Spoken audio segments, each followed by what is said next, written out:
Who doesn't love debate? Film versus analytics. Each day we are breaking down a new rookie based on the Dynasty ADP, battling them out film versus analytics. I am your host, Brett Whitefield, the resident film expert here at fantasypoints.com. Going to be joined by the analytical beast himself, Scott Barrett, the CEO of Fantasy Points. Listen, if you're interested in anything you're hearing today, be sure to check out my 2024 prospect guide at Fantasy Points. Also, Scott Barrett, he's got his rookie model articles going up. He's breaking down each skill position with numbers. He's the best in the business at it, folks. Without further ado, let's jump into some Michael Penix. Scott, how are we feeling today? I'm doing good. I just finished the rough draft, not the roughest rough draft, but maybe one close to finalizing my rookie wide receiver article, which is 17,500 words. Maybe Wow, just like 4,000 words in the footnotes. Yeah. that's cool. Yeah. That's really cool. You still didn't write more on the wide receivers than I did. That's probably true. Yeah. I'm just giving you a hard time. But no, I think my receiver profiles totaled like 30,000 words. That's crazy. We watched So some tape together last night. That was fun. we did. And we get to talk about one of those players today. So that's cool. I like it. Not on this episode, but anyways, Michael Penix Jr. I'll give you the floor to give your big caveat on QBs and numbers, but go ahead, take us through that. Yeah, I keep saying this. Nothing really looks all that predictive when it comes to the quarterback position. It's not something I feel I have a grasp on, or anyone in the analytics community really has a strong grasp on. So I'm gonna keep this kind of tight, kind of short, and yield the remainder of my time to you, because that's what I think is most important with the quarterback position, is having an elite film mind such as yourself, breaking this down. And so here's what I got on Michael Penix. Great deep ball, freakishly elite pressure to sack ratio, which is predictive. That's really more of like a red flag stat than a green flag stat, but elite pressure to sack nonetheless. He had I think, really good offensive coordinator. He had three great wide receivers. One is for sure a top 10 pick. The other I've seen recently mocked in round one. The other nice little slot wide receiver who could go round two or round three. He's old, 6-year player. He's another guy who struggled and transferred and then broke out. And so again, like, here's how I view the quarterback position for fantasy is I really just go off of projected draft capital, or your film grades, and then I just tweak based on rushing upside. This guy does not have any rushing upside, or at least he didn't show any in college, but he's a much better athlete than people anticipated based on his pro day. Jim Nagy told me he talked to his NFL friends, and no. Michael Penix is going round one. Bo Nix is going round one. And he liked Penix's upside more than Nix. And so 112, I mean, like, I think that's good value. Just like, everyone is so desperate for a QB in super flex. And so, if you're QB needy, I think that's strong value. Just, a likely round one quarterback in that range. That sounds pretty good to me. And that's kind of just really my whole thoughts on Michael Penix. So I'm excited to be educated by you here, and tell me what's going on. Yeah, so this is a rare QB class where you're going to get likely 6 first-round QB picks. That's insane. It's happened before, but it is rare. With Michael Penix Jr., quarterback from Washington, you're getting a pure pocket passer, Scott. And I know for fantasy, that's not something that's going to make you jump up and down for sure. He's super rhythmic. Everything I see wrong with the guys like Caleb Williams and Drake May, Penix is the opposite of that. Like, he is going to play from the pocket. He's going to run the offense the way the plays were designed. He wants to throw in rhythm. He's also he's a feel guy. So the more in rhythm he gets as the game goes on, the more accurate he gets, the better he gets throughout the game. When he misses early and he gets out of rhythm, maybe feels some early pressure, that's kind of when you see him fall apart. Go put on the Michigan tape. That was absolutely the case. The accuracy went down as the game went on, as he got, stressed out in the pocket a little bit. I think ultimately, though, this is a pure pocket passer who, he's got really good repeatable mechanics. I know his throwing motion has been scrutinized to the nth degree. I really like it. I think it's tight and compact. I think issues with accuracy come from the base, his footwork. especially when he's working back to his left side. He opens that gate a little early and kind of leads to some sailed balls. Ultimately, though, I'm not worried about the mechanics. I like the arm talent in general.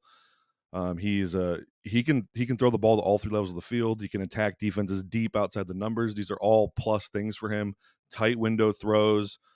Um, he doesn't necessarily have all the clubs in the bag, similar to JJ McCarthy, actually, where he throws a really flat ball, more of a one speed thrower. He's going to chuck it. He can ramp up that velocity as needed. He can, accelerate that throwing mechanic as needed as well if there's pressure in his face. Ultimately, though, the thing I love most about about Michael Penix Jr. is, and you alluded to this, you unpacked it, and that's why I dropped your name in there just now. Is and you did unpack it well. You said that the pressure to sack ratio was great. That's more of a red flag stat than a green flag stat, though, and I love the way you said that. He has a master's degree in pocket management. Like, this is elite pocket management. He feels pressure so well. If you're trying to twist or stunt on him, he feels it right away. Those exotic pressure looks and pressure packages, he knows how to handle that really quickly.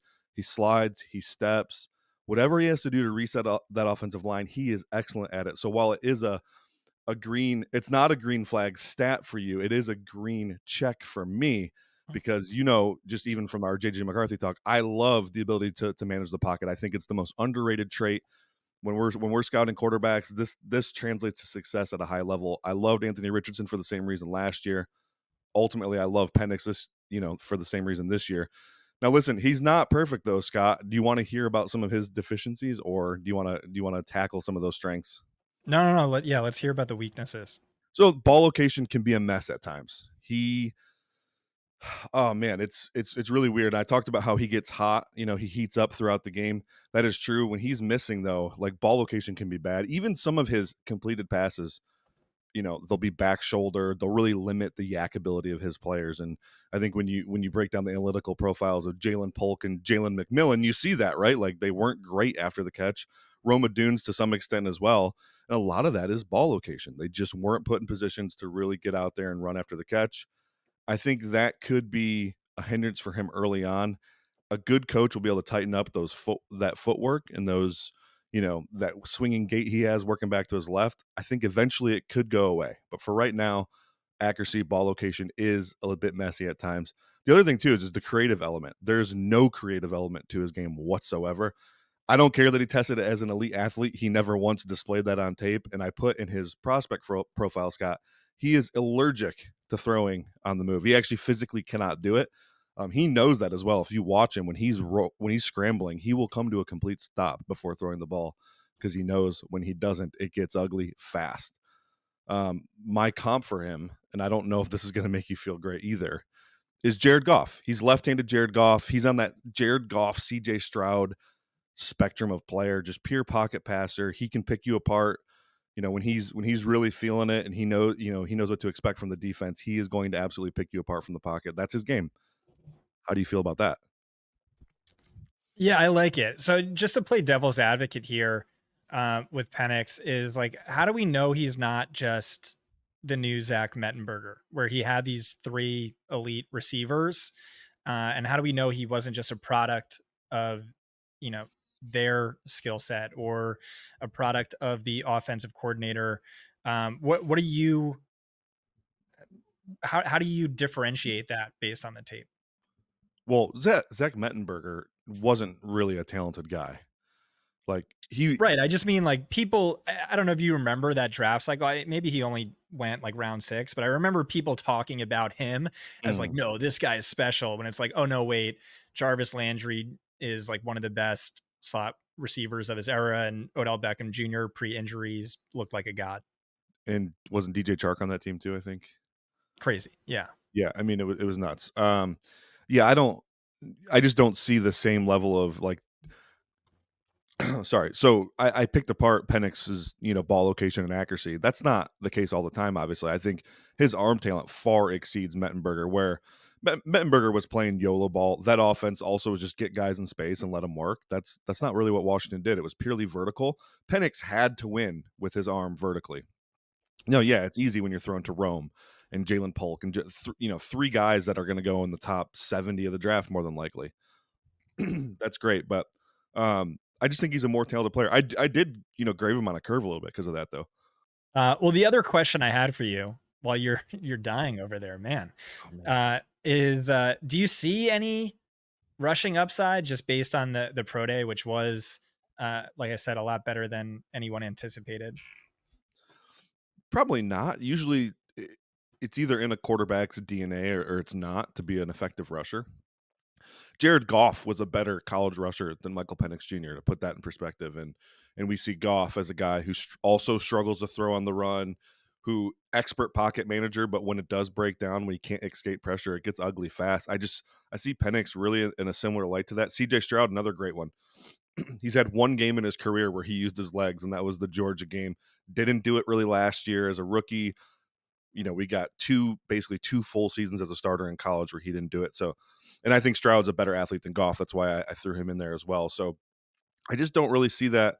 Maybe occasionally you get down in the red zone, you're gonna dial up some read option or something. I I really don't see it. I think he knows his limitations. Oh, the injury history too, Scott. This is big. Yeah. You have to wonder if that's why too, right? Maybe he's like got that out of his brain. Like, I am not going to put my body in jeopardy anymore because I have to stay healthy, and that could be it. That could be totally it. Yeah, so just the pro day, 4.58 40-yard dash, 216 pounds. Um, Justin Fields was a quarterback who really didn't run a lot in college, but just based on his pro day, I jacked up in my rankings based on the rushing upside, which we did see at the NFL level. And then you mentioned the injury history. Um, 2018 missed 4 games with an ACL injury. 2019 missed 4 games with a shoulder injury. 2020 missed 2 games with an ACL. It was to the same knee. 2021 missed 7 games with an AC joint injury. That's pretty crazy. That's a rough. Um, and so you wonder, like, we don't have access to medicals. Maybe that pushes him down some, but I don't know. Like I said, supposedly a round one quarterback right here, and so I just know for fantasy, like, right now he's not being drafted with the intel that Nagy gave us. So I like the value there, and there's some wiggle room even if that's wrong. Wait, go back to that. What do you mean he's not being drafted with the intel that he's the number 12 ADP right now? Is he not? Yeah, I'm just saying, like, in a 112 in a super flex dynasty, and just how starved everyone is for quarterbacks in super flex leagues now. Like, that's just really, really strong value to me. Like, knowing nothing else about the quarterback, assume zero rushing upside, but you're telling me he goes round one and he has 112 ADP. Like, yeah, that's good value. So let me throw this scenario at you because maybe we're on different sides of the spectrum here. I've been kind of penciling in Michael Penix as a top 15 pick. My last two mocks, I had him going in the top 15. I have him going 13th overall to the Las Vegas Raiders. Let's say he does indeed go 13th overall, and I think that is actually what the books are saying right now, is that he's the most likely pick for the Raiders. Do you move him up from 12? I don't think I do, but do you? Yeah, I mean, I think just based on that, I could see him going up to 109, assuming Okay. McCarthy goes ahead of him. McCarthy will, and so will Knicks. So what do you do with Knicks? I could see 110. It's just like the current state of the fantasy landscape. So, um, quarterback. So, in a typical one QB league, running back is far and away the most important, most valuable position. Less so now, just because there's so few like high end running backs. But those highest end running backs are so valuable, and the reason why is you start two, right, and there's 12 teams, so there's 24 in starting lineups, maybe more considering the flex, but there's 32 NFL teams. And, a lot of teams have these like super gross 2, 3, 4 way committee backfields where these guys really aren't as valuable. But like a quarterback in a one QB league, there's 12 Right. teams and then there's 32 NFL. So um, the safety net of the waiver wire is massive. You could just kind of churn through guys, you could stream. But then in a super flex league, it shifts to, and especially dynasty, where you're not really finding much on the waiver wire. It's uh, 32 NFL teams, 12 fantasy teams times two. That's 24. And then, you're going to want a third one as depth in case one of your quarterbacks goes down. And so it just, the scarcity of the position just makes them so inherently valuable.